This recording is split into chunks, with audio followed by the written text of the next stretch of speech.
Sveiki tamsos. Taigi, update'as apie smartwatch'ą. Unboxingą jau kaip įrodžiau, buvo siunta iš gerbėsto. Taigi, šiek tiek pasinaudojau šio savaitėlę gerą ir galiu papasakoti šiek tiek apie įspūdžius, kaip naudotis iš tikrųjų, kokie appsai ir realiai kaip jisai veikia. Nes ne visos funkcijos, kaip galėtum pagalvoti, taip ir veikia. Taigi, pirmą pradėsim nuo sujungimo iš esmės. Didelių problemų nebuvo, tiesiog kaip ir rekomenduojamas yra appsas instrukcijoje, nebuvo toks fainas ir taip gerai veikia, kaip radau tokį Mediatek Smart Device. Jį tiesiog Play Store galite atsisiųsti ir jisai man veikia žymiai greičiau ir žymiai patogiau negu tas originalus BT Notification, tai kažkas tokio. Tai va, iš principo jisai reikalauja tik tai, kad susijungtų ir papasakosiu vieną niuansėlį. Su mano Samsung S7 pakankamai prasikankinau ir buvo toksai dalykas, kad tiesiog iš esmės jungiantis šitą daiktą prie telefono, jis reikalauja papildomų leidimų, kaip sakant, kad bendrautų Bluetooth'o, visi skambučio, ten SMS-ų ir taip toliau suvaikščiotų tvarkingai viskas tarpusavy. Tai va, ir yra prie accessibilities nustatymuose, yra services. Ir reikia būtinai jungti būtent šitą servizą. Tai yra Mediatek Smart Device.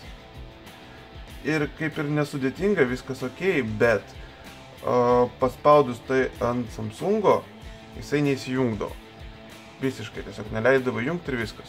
Likdavo išjungtas ir viskas. Kankinausi, kol galų gale suradau, kad yra toksai pas mane anksčiau naudojamas appsas Twilight'as, šiaip labai smagus toksai daiktas, kuris padaro tiesiog telefoną netokį mėlyną. Čia kai vakare naudojasi, kad geriau ten prieš miegą ten nekenktų ir taip toliau, jisai padaro ekraną tokį, kaip sakant, raudoną šiek tiek, o ne mėlyną. Tai va, ir jisai veikia visą laiką background'e. Tai va, reikėjo pirmą nukilinti šitą Twilighto appsą ir tik tada galėjau jį iš viso išjungti ir tik tada galėjau paleisti šitą servizą. Kai jau paleidau, viskas tvarkoj, Twilighto galima naudotis. Gal net paprasčiausiai išinstaliuoti būtų ir iš naujo instaliuoti. Tai va, daugiau čia nustatymuose šiaip žiauriai daug nesigilinau iš tikrųjų, ką čia galima dar daryti ir taip toliau. Taigi einam prie pačio laikroduko. Dėl nešiojimo iš tikrųjų yra pakankamai patogus, nėra kažkoks labai didelis, nėra kažkoks labai mažas, vandeniu kaip ir atsparus, labai nesimaudžiau su juo. Bet, ten rankas plauni, dar kažką, tai tokių dalykų tikrai nusiminėti nereikėjo. Tai įsivaizduoju, kad kažkiek tai vandeniu jis yra atsparus. Kol kas veikia be jokių problemų. Sensoriniai mygtukai veikia tvarkingai viskas, iš tikrųjų jokių problemų nėra. Pilnai funkcionaliai, viskas tvarkingai. Ekranas jautrumas yra, galėtų būti šiek tiek geresnis. Kaip ir mato, taip vaikščiant atrodo viskas kaip ir tvarkingai, bet kartais trūksta to tokio jautrumo, tikslesnio. Bet nėra ko norėt, kaina. Tai va, dabar dėl funkcijų.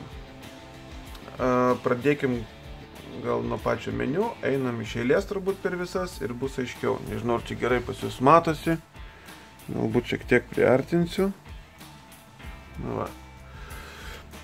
Taigi, Bluetooth'o funkcija reikalinga iš esmės tik tai prisijungti patį laikrodį. Phonebookas realiai susisinchronizavosi, jokių problemų nėra, viskas tvarkingai, gali pažiūrėti kontaktus, gali skambinti per juos be problemų. Numerio rinkimas, aišku, pabandysiu visus gal skaičius suvesti ir pažiūrėsiu, kaip man seksis. Iš bėdos galima naudotis, ta prasme, ekrano tikslumas yra pakankamas, va, surinkau visus šėlės numerius, kaip ir be problemų, pataikiau, ta prasme, bet jau nėra taip jau patogu, kad su vienu pirštu ten vairuodamas gali surinkti numerį. Be abejo, taip nebus. Taigi, žinutės. Žinutės taip pat visos sinchronizuojasi, viskas tvarkingai, gali pasižiūrėti, kas rašė anksčiau, inboxas, sandboxas ir taip toliau, viskas tvarkingai veikia. Skambučiai, praleisti, rinkti numeriai, gauti skambučiai, viskas irgi tvarkingai sinchronizuojasi, viskas matosi. Bluetooth Music, jisai veikia, žodžiu, groja pats. Ta prasme, bent jau neradau, kad reguliuoti ant telefono, o jisai pats per save groja per savo čia esantį dinamiką. Tai na, toksai. Fotkinimas veikia per appsą. Reikia ten įjungti tą appsą, kuris ir buvo iš esmės, ir tada veikia šitas fotkinimas. Tai realiai su stokiniu esančiu pas jūs jau man nepavyko bent jau naudoti Samsung'e. BT Notice čia yra pranešimai kažkokie, kurie bendrai atėję pas jūs į telefoną iš visokių kitų dalykų galite pasižiūrėti. Settingsai, nustatymai yra, per čia galima pasižiūrėti, ta prasme, nusiskanuoti telefone tą standartinę aplikaciją, ką jis siūlo naudoti. Kaip minėjau, aš naudojau kitą. Tada laikrodis nustatymai čia standartiniai, galima nusistatyti išvaizdą, galima paimti analoginį, tarkim. Tai būtų va toks vaizdas. Nustatymų nėra daug pakankamai, tai šiek tiek galėtų būti daugiau, kaip sakant. Vat parodysiu, kokie yra dar. Iš karto grįžtam atgal. O, toksai. Nu, tokie nelabai. Ir aš naudoju paprastą analoginį, man jisai skaitmeninį, tiksliau, taip. Jisai kaip ir yra informatyvesnis. Tai va, kas dar įdomiau, vibrate per hour, tai ta prasme suvibruoja šiek tiek, kad žinotum, kad valanda praėjo, kiekvieną tiesiog laiką. Na, čia time and date nustatymas, iš esmės. Units, tai metriniai arba angliški vadinami. Taip, garsai. Yra garsai tik tai vibracija ir skambinimas ir vibracija, kai skambina. 3 variantai tokie. Galima, kad pastoviai kartotųsi skambutis arba vieną kartą tik tai suveiktų. Ringtonai yra keli. Iš tikrųjų su jais nelabai nežaidžiau, nes įsijungęs tą tiesiog, kad vieną kartą supipsėtų ir viskas. Iš tikrųjų ten garso daugiau nereikia, nes vibruoja pats šitas ir tikrai matai, kad skambina.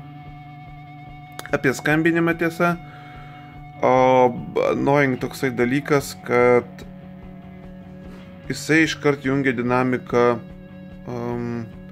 pačio telefono. Iš esmės tu gali kalbėti tiesiog per jį. Tau nereikia traukti iš kišenės telefono, atsiliepi čia ir kalbi savo. Kaip ir yra faina, viskas tvarkoj, bet ne visą laiką norisi kalbėti per tą telefoną. Dinamika užtenka, garsas pakankamai aiškus, susikalbėti tikrai gali. Ir mašinai kalbėjausi iš tikrųjų vairuojant visai patogu, nenaudojant hands-free, tai tuo atžvilgiu galima naudotis. Garsas yra pakankamai kokybiškas, tiesiog ne visą laiką nori garsiai kalbėti. Tai tada tenka tiesiog, kai tau skambutį gauni, paspausti Bluetooth'o, kaip sakant, simbolį, atjungti susijungimą jo. Ir tada gali pakelti, kaip sakant, ragelį. Arba pakeli ir atjungi Bluetooth, kad kalbėti per telefoną. Toksai, nežinau, kai kam gali trukdyti, kai kam gali netrukdyti. Taip, skambėjimo garsas, kalbų iš tikrųjų yra nemažai, bet Šiaip lietuviškos net nebandžiau ieškoti, bet ir nemanau, kad jinai būtų. Taip, baterija, rodo įkrovimą, nieko ypatingo, Bluetooth'as čia jau kaip ir buvom, įjungtas, išjungtas, visibility ir taip toliau. Čia nustatymai ir atstatyti gamyklinius parametrus. Tokie pas mus nustatymai. Power savingas. Iš tikrųjų, aš jį įjungęs ir nemačiau skirtumo, kad jisai būtų išjungtas. Realiai, nežinau, per pirmą parą aš naudojantis, jis iškart man nusėdo iki vakaro, o power savingą įjungus atlaiko man kelias dienas dabar. Aišku, pirmą parą aš gerokai daugiau naudojusi dėl įdomumo.